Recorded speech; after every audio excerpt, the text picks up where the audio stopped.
सियावर रामचंद्र की जय, पवन सुत हनुमान की जय, उमापति महादेव की जय। जय सीताराम।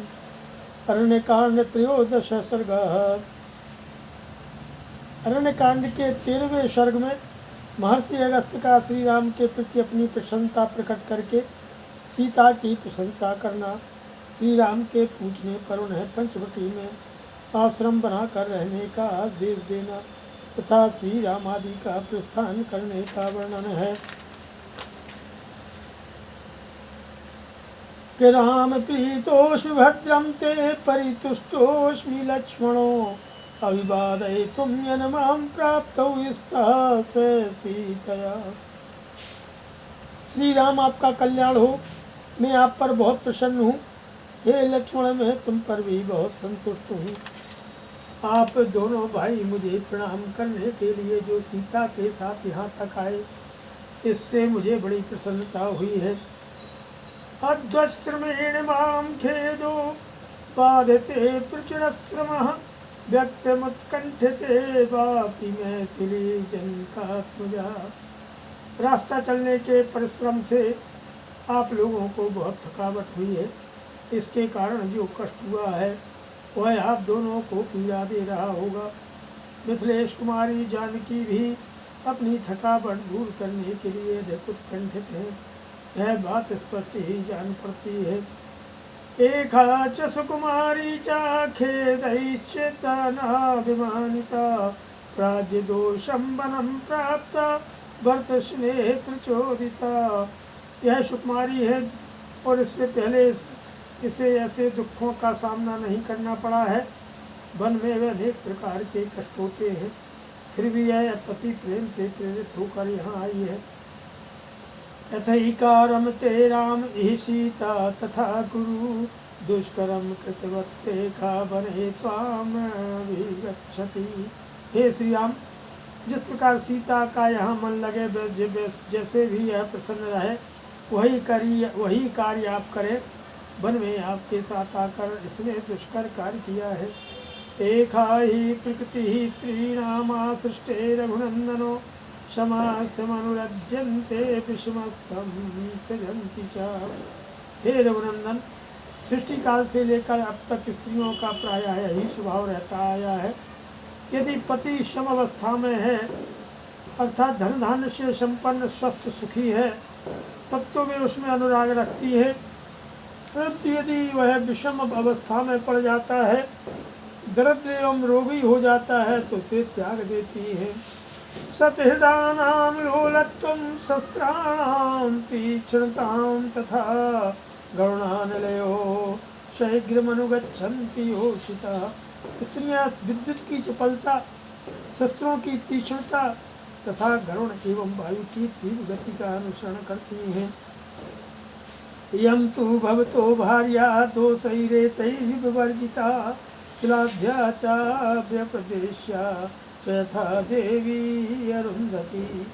आपकी यह धर्मपत्नी सीता इन सब दोषों से रहित है, स्पर्णी एवं पतिव्रताओं में उसी तरह अग्रगण्य है जैसे देवियों में अरुंधति।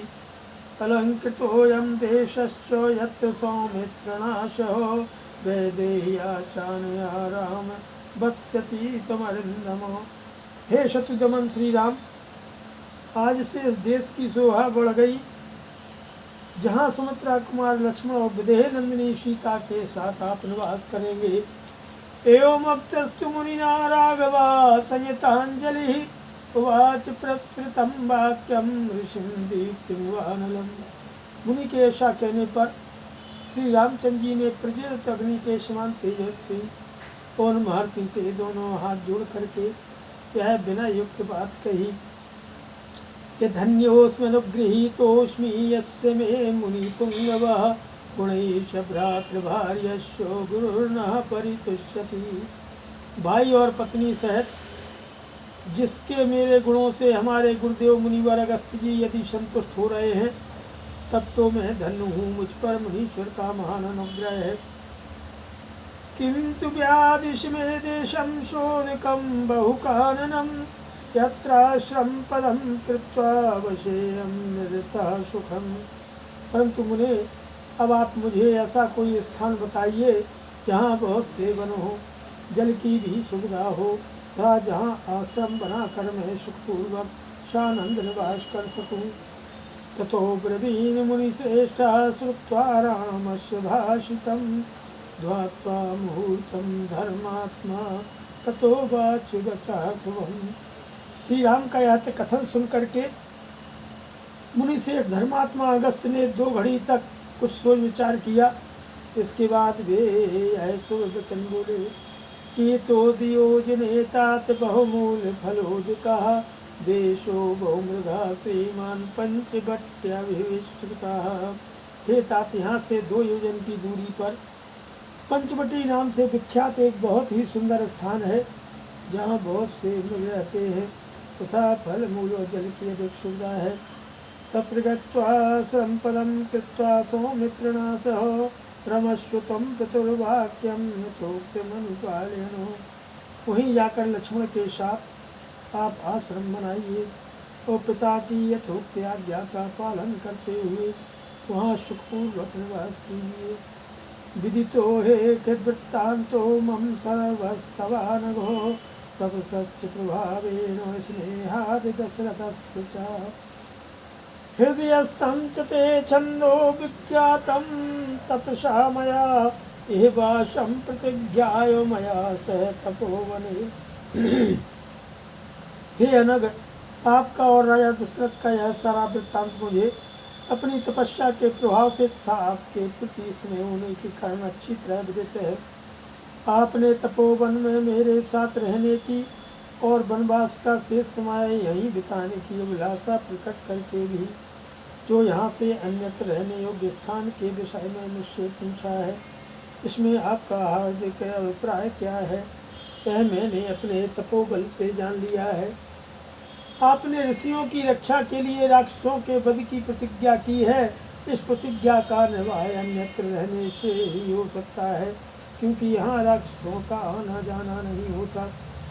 अतश्च त्वामहं ब्रूमि गच्छ पंचवटीमिति सही रम्योपनोद्देशो मैथिली तत्र रम्यते। इसीलिए मैं आपसे कहता हूँ कि पंचवटी में जाइए, वहाँ की वनस्थली बड़ी ही रमणीय है। वहाँ मिथिलेश कुमारी सीता आनंद पूर्वक सब ओर विचरेंगी। सदेशः श्लाघनीयश्च नाति दूरे चरागवो गोदावरिया समीपे च मैथिली तत्र रम्यते। हे रघुनंदन, वह स्पर्णीय स्थान यहाँ से अधिक दूर नहीं है, गोदावरी के पास है, अतः मैथिली का मन वहाँ खूब लगेगा।